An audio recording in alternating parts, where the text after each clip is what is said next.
Vamos a recibir ahora a Claudio Fantini desde la República Argentina porque, como se lo decíamos hace algunos minutos, 2 masacres hubo este fin de semana en Estados Unidos. De hecho, 29 personas perdieron la vida. El que más llama la atención a nivel internacional fue el que ocurrió en El Paso, en Texas, próximo a la frontera con México. Allí un joven de 21 años dijo haber sido quien realizó precisamente el atentado, con mensajes muy controversiales en Internet. Había publicado la inconveniente verdad, mensajes que iban tenidos de racismo y también que involucraban la violencia.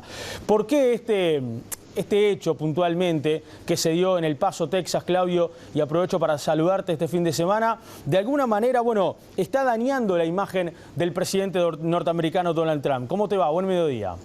¿Qué tal? Muy buen día, Nicolás. Un gusto saludarte. Y lo daña porque da de lleno contra el discurso de Donald Trump. Es imposible no vincular a un presidente cuyo discurso alienta permanentemente el supremacismo blanco, la xenofobia, el racismo incluso, con un hecho de esta naturaleza.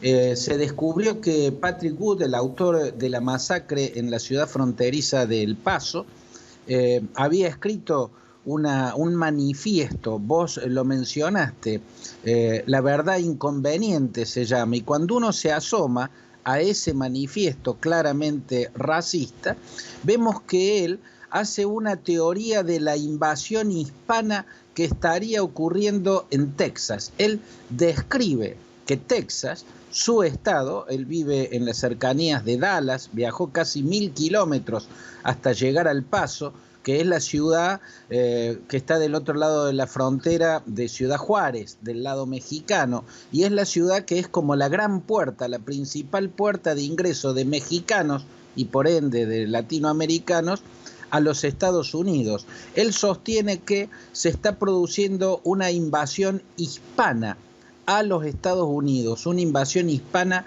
a Texas. Cuando uno lee sobre esta teoría de la invasión hispana a Texas, no puede más que relacionarlo con una teoría racista que se publicó en Europa.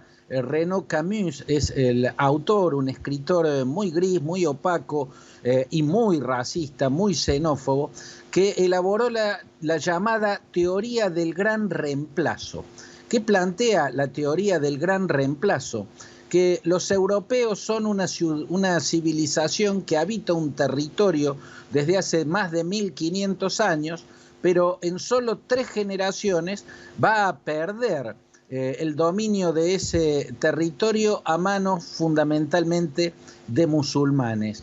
La teoría del gran reemplazo que elaboró Renaud Camus influyó, por ejemplo, en el libro El suicidio francés de Émile Zemmour, también en la novela Sumisión de Michel Houellebecq, donde se plantea que Francia va a llegar a estar gobernada por un musulmán. En fin, esas teorías y sobre todo la teoría del gran reemplazo se ve claramente en el manifiesto del joven que perpetró la masacre. Pero también tiene que influir, porque esta teoría del gran reemplazo está muy presente en los discursos de Donald Trump. Por eso él habla de la invasión que se está produciendo, describe a esas familias migrantes que recorren desde América Central atravesando México para ingresar a Estados Unidos como un ejército invasor.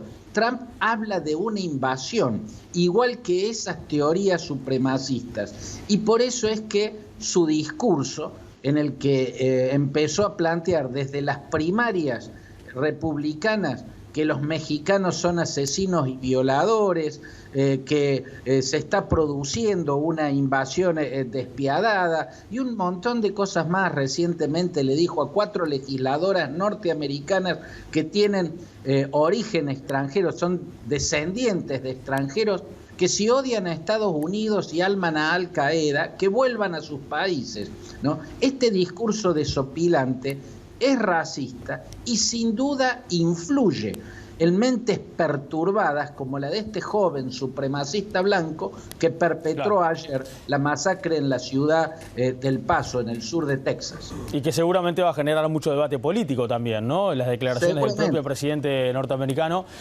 señalando de esta manera y haciendo que también parte de la población actúe de esa forma.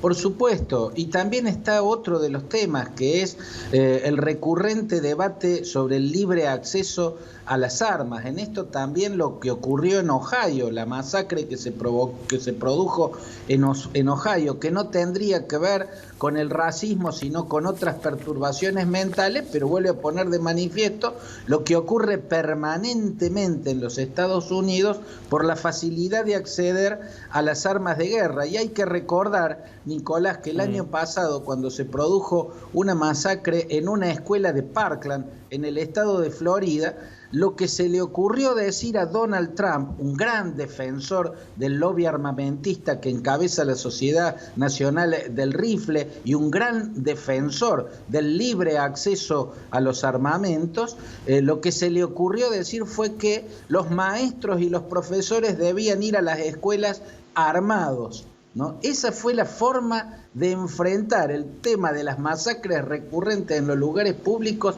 que se le ocurrió al presidente Trump. Por eso estas dos masacres ocurridas el fin de semana seguramente van a apuntar el debate hacia él y sus discursos.